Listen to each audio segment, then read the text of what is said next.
You remember that James was telling us that the position of being a teacher or a minister in church is a church position that we should not hurry after. We should not grieve after. We shouldn't covet after. Not only because it is the Word of God, but because also being a teacher or a minister of the Word, you can hurt so many people if you get it wrong, if you preach or teach the wrong thing. So we're going to start here at James 3 and 2. And we're going to look at the first portion of this verse. And it reads, "For in many things we offend all." Or you can read it, "In many things we all offend." And the language here is that all of us that do things that are active in the church, as we do things as human, we are going to make a mistake. We are going to mess up at some point. So James is saying that we offend all, or we all offend in what we do at some point. And that word offends means to stumble, to err, or to make a mistake, as I said, or even to sin. Therefore, now that's part of being human. Therefore, knowing that we all are subject to make a mistake, then he warned us not to hurry after, not to greed after, not to covet after a position in the church where if you make a mistake, you can do so much damage to other people and the church. So just consider if you're a teacher and you teach, a child of God cannot contract COVID-19.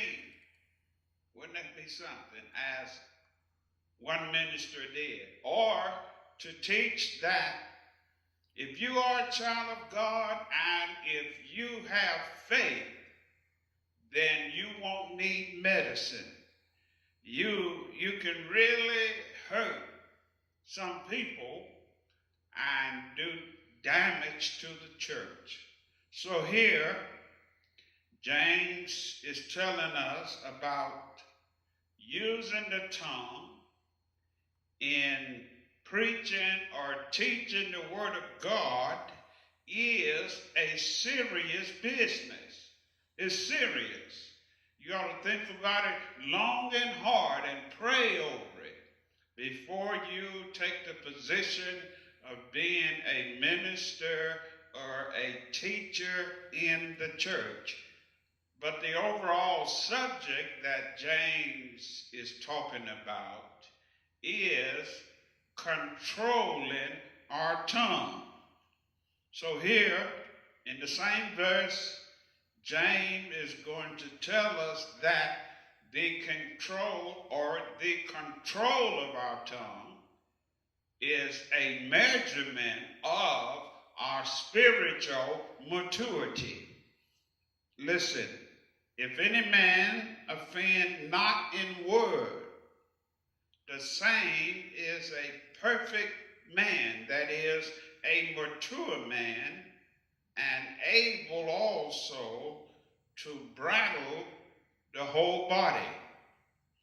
If we do not stumble or do not offend or do not sin with our tongue, then we have reached a level of maturity that we can control our whole being if we can control our tongue. If you can't control your tongue, then you can control your emotion.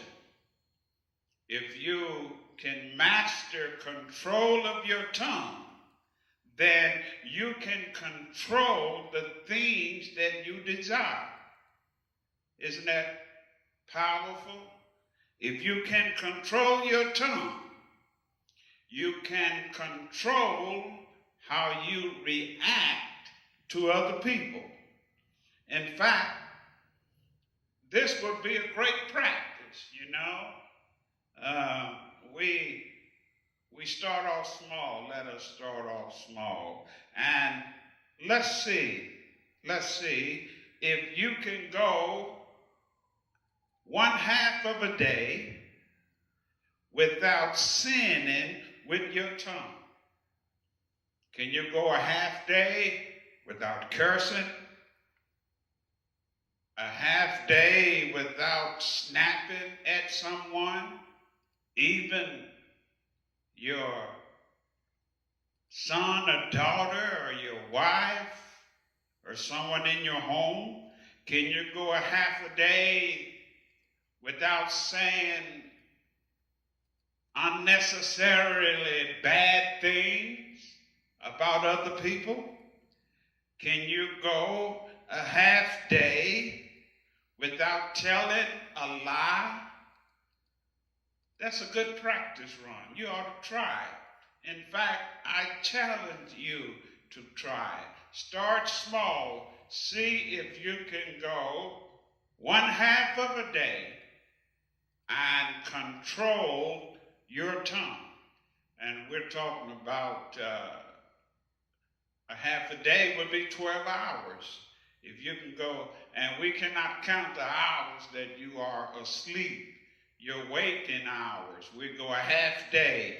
That would be our challenge. And I would really like to know your comments after you give that a try.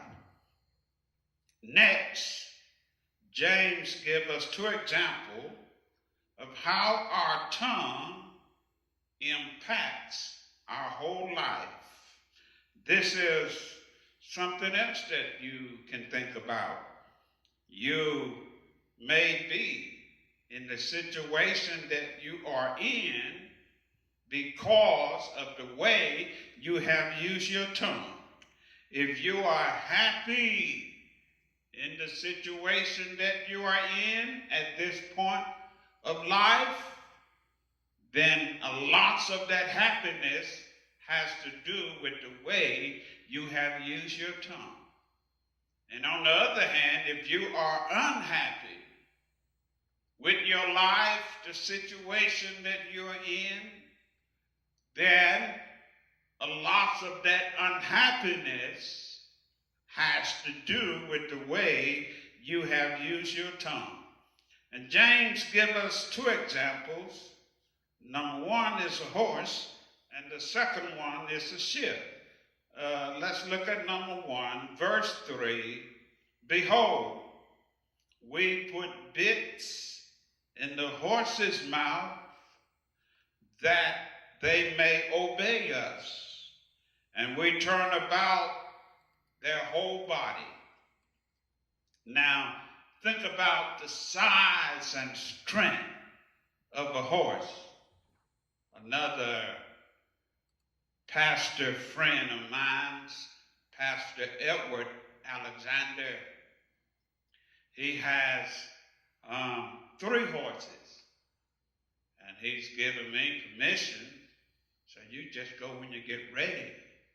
And sometimes I just drive out to where they are, just to brush on them, because they are one of the most strongest and majestic animals that I have ever been around. Yet all of that power and beauty can be brought under total control by the bit in the horse's mouth. Even if the horse is set in his own will, you can overcome his will by the bits that you put in his mouth. So this is how your tongue controls the life you live. This is how the tongue impacts your situation that you are in now. Did you know that there is a stallion in your mouth that you must keep the breath in at all times? Yes, that's what James said our tongue is. Next example, a ship. Verse 4, behold also the ship, which though they be so great, and are driven of fierce winds, yet are they turned about with a very small helm. Whithersoever the governor listed, that is, wherever the captain wants the ship to go, he make it go with a very small rudder compared to the size of the ship.